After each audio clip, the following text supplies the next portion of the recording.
Hi everyone! In this video, we are going to see the summary of the short story The Heroine written by Jayakanthan. D.Jayakanthan is an Indian Tamil writer. His period was between 1934 and 2015. He is popularly known as JK. He was an Indian writer, journalist, orator, filmmaker, critic and activist. He was born on 24th April 1934 in Kadalur, South Arcot district. He joined the Communist Party of India. He authored around 40 novels and 200 short stories, wrote 2 autobiographies and made 2 films. His important novels are வாழ்க்கை அழைக்கிறது, கைவிலங்கு, Rishimoolam and சில நேரங்களில் சில மனிதர்கள். His important short stories are பொம்மை, துறவு, எந்திரன், பிணக்கு, அக்னி பிரவேசம் and குருபீடம். In 1972, he received the Sahitya Academy Award for his novel சில நேரங்களில் சில மனிதர்கள். In 1978, he received the Soviet Land Nehru Award. In 2002, Jnanpith Award. In 2009, Padma Bhushan Award. In 2011, Order of Friendship Award. And in 1978, Tamil Nadu State Film Award for Best Story Writer. The Heroine is an important story written by him. His stories depict the life of common people in Tamil Nadu and also reflects his positive thinking. His daughter Deebalakshmi translated this story, The Heroine, into English. He narrates the life of underclass, including women, in his stories. Moreover, his stories highlight the socio-political reality of his period. He died on 8th April 2015 in Chennai at the age of 80. Now let's see a brief introduction about the short story The Heroine. The story was originally written in Tamil in 1964 under the title Heroukku Oru Heroine. It is a story of a woman, how she is exploited, how her mindset works, influence of system and customs, her realization of exploitation, and her revolt against patriarchal system and values it represents. The protagonist of this story is Madhuram. The important characters in this story are Madhuram, a homemaker, Sitaraman, her husband, Kamala, a stenographer, Uma, the eldest daughter of Madhuram and Sitaraman, and Lata, the little daughter of Madhuram and Sitaraman. Now let's see the summary of the story. The story starts with Sitaraman getting ready to go to office.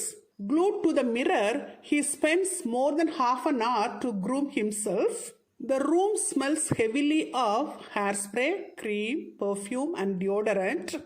His grooming products are scattered over the dressing table. He is a very stylish young man.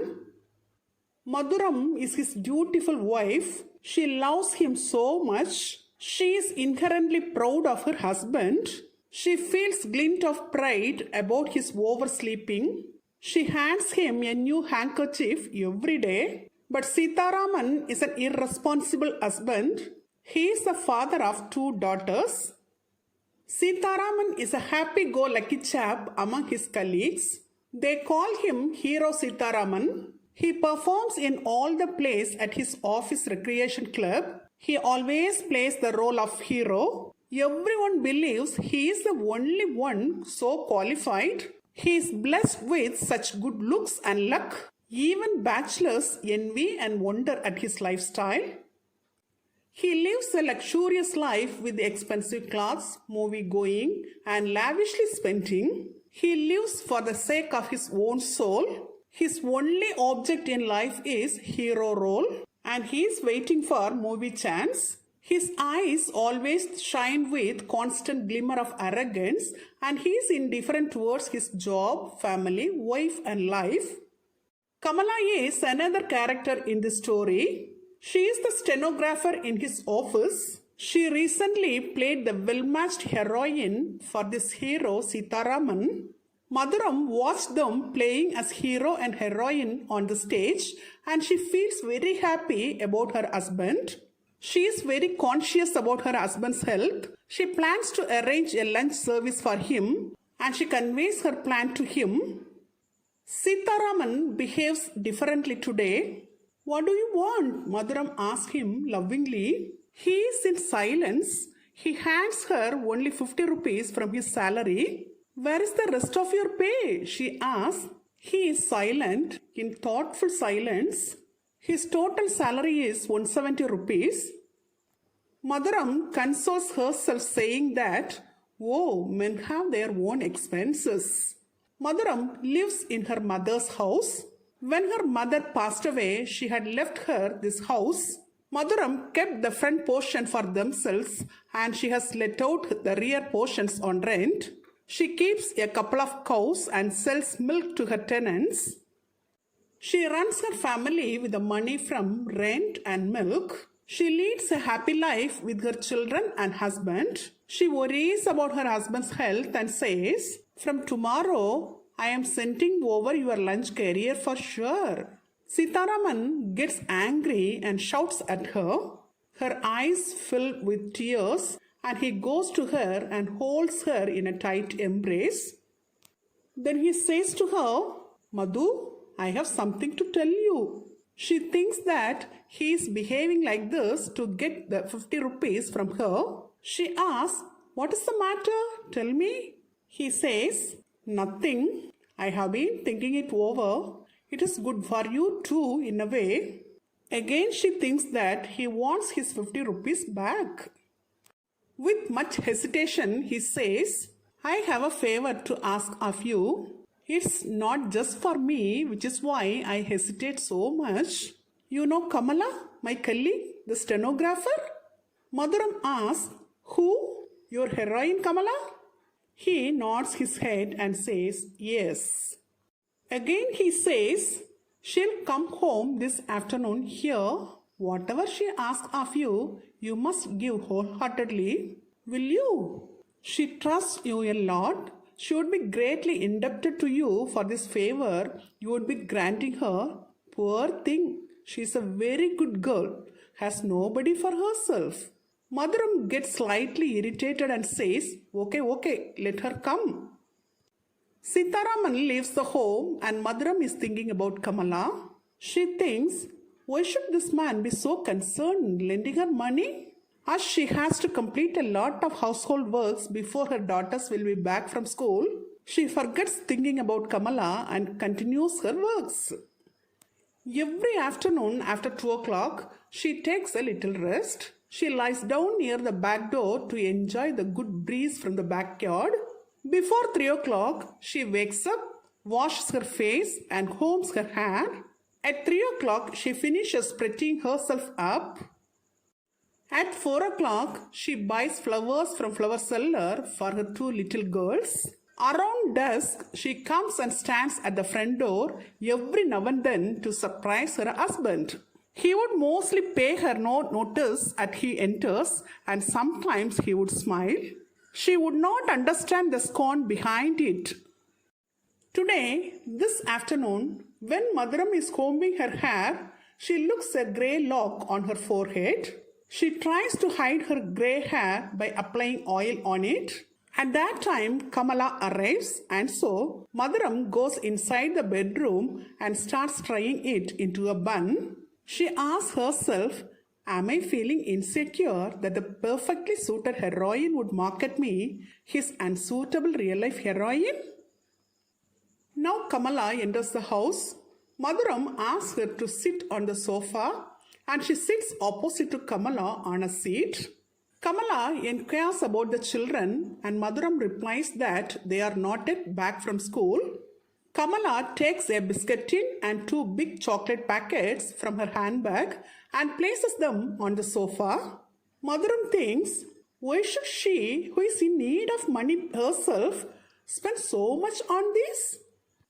Madhuram asks Kamala, what's the need to get all this waste of money? Kamala says, oh Akka, must you talk as though to a stranger? Madhuram smiles and Kamala sits calm for a long time. Madhuram starts the conversation saying, just this morning he was saying, oh, what did he say? Kamala asks. Madhuram says, oh, nothing, only that you will come to visit. And well, he also said you have nobody.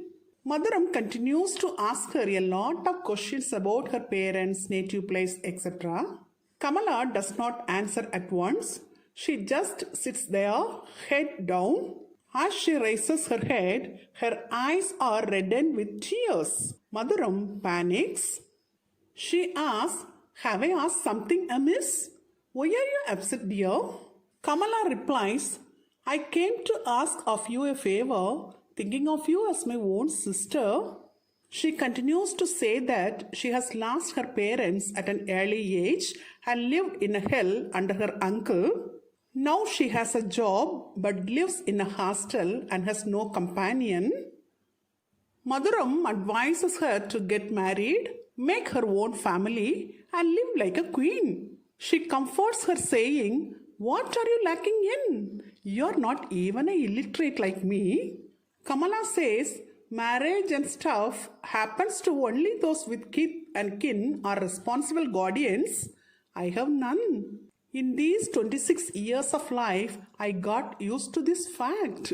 But he has been the only one who showed this often affection and has done a lot for me, Mr. Sitaraman."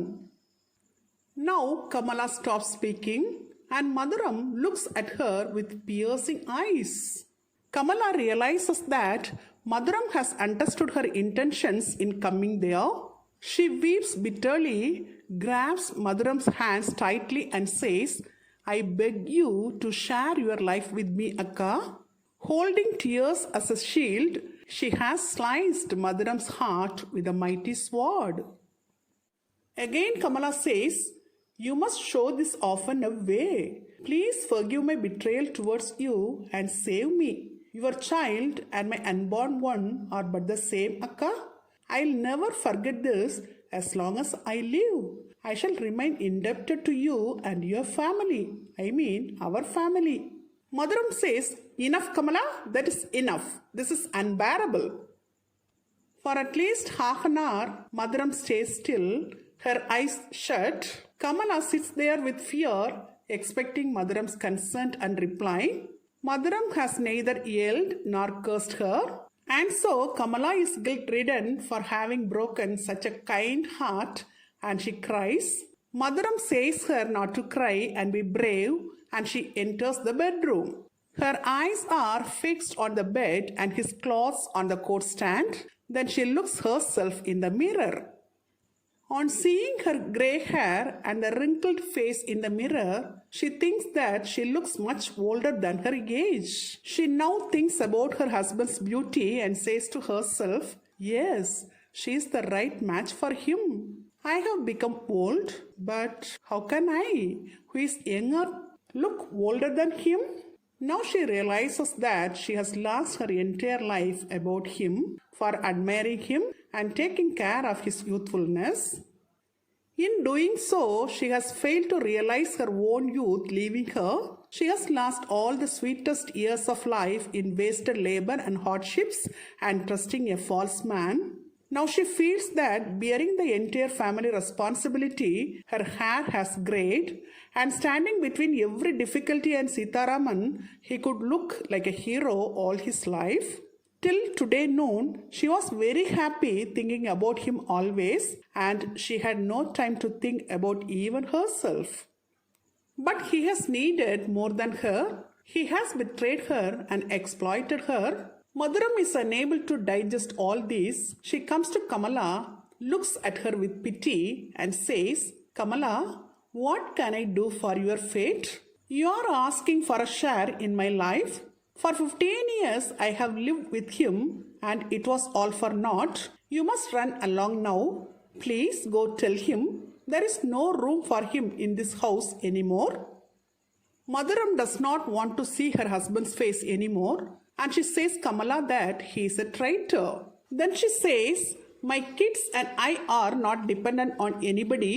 I may have lived for 15 years trusting him, but not a day relying on him. Nobody can. He is so.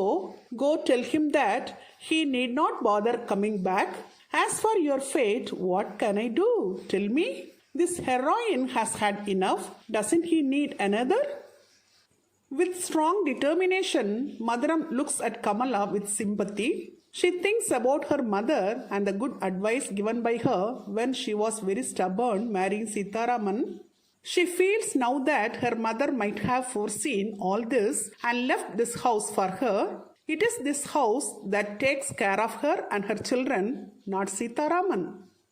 She says to Kamala, "This is my house. No stranger can dare cross its threshold," and shuts the door of her room. Kamala is shocked. The sheer determination of this woman, who, unlike her, has neither the security of education nor a profession, gives Kamala undue confidence that she doesn't need to beg anything from anyone.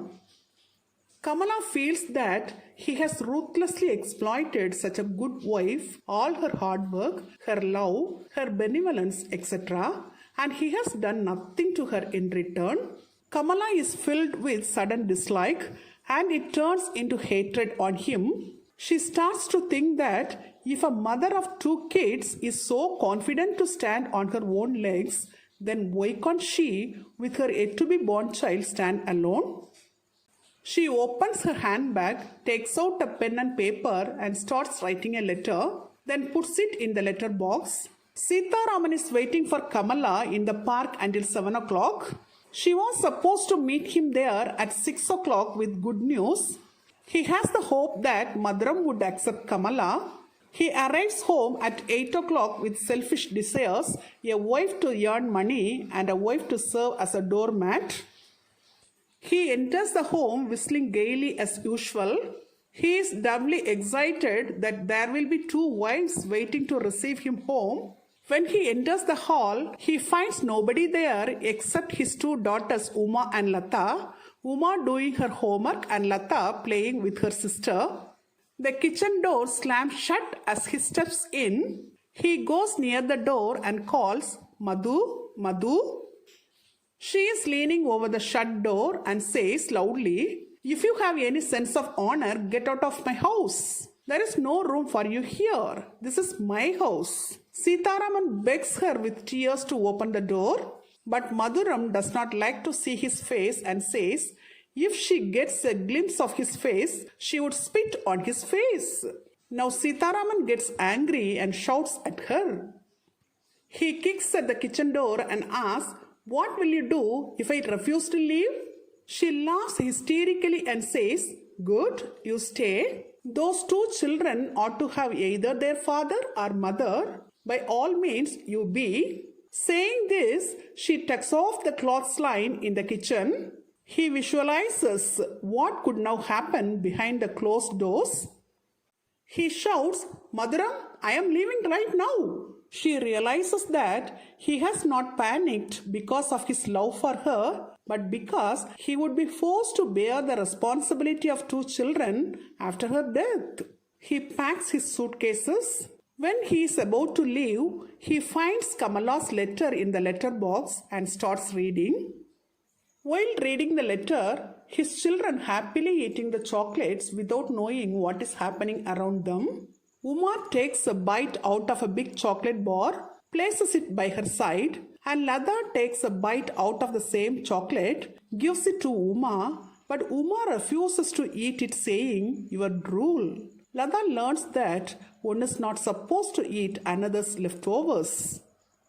Lata throws away the chocolate bar and spitting out the remaining bits. The half-bitten chocolate bar falls at Sitaraman's feet.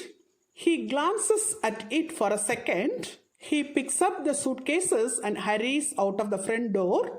As he turns to look at his kids from down the street, they wave their typical goodbyes. Appa, Tata. Sitaraman's eyes, the eyes that always shine with a reckless abandon adorning them and making him a hero, now well up and glisten with tears. With this, the story comes to an end.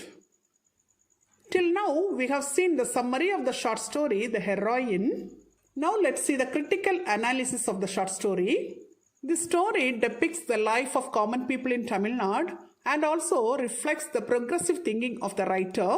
Madhuram is the protagonist of the story. She is a dutiful and devoted wife in domestic life. She represents the typical housewives and Sitaraman represents the irresponsible husbands of Indian society. The story carries the theme of betrayal. Here Sitaraman betrays his wife Madhuram. Madhuram stands as a real heroine. Her courage and brave decision to live alone, her determination and self-confidence make her a true heroine. Using chocolate as a symbol, the writer teaches the society that one is not supposed to eat another's leftover. The half-bitten chocolate bar thrown out by the children serves as a symbol. The story is a reflection of the struggles in the domestic life of women.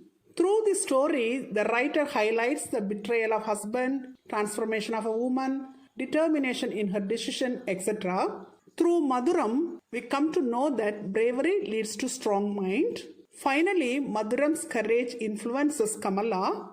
Through this story, the writer gives awareness to women folk. Till now, in this video, we have seen the summary of the short story, The Heroine, written by Jayakanthan in an elaborate manner. Hope you would have understood it very clearly. Thank you for listening.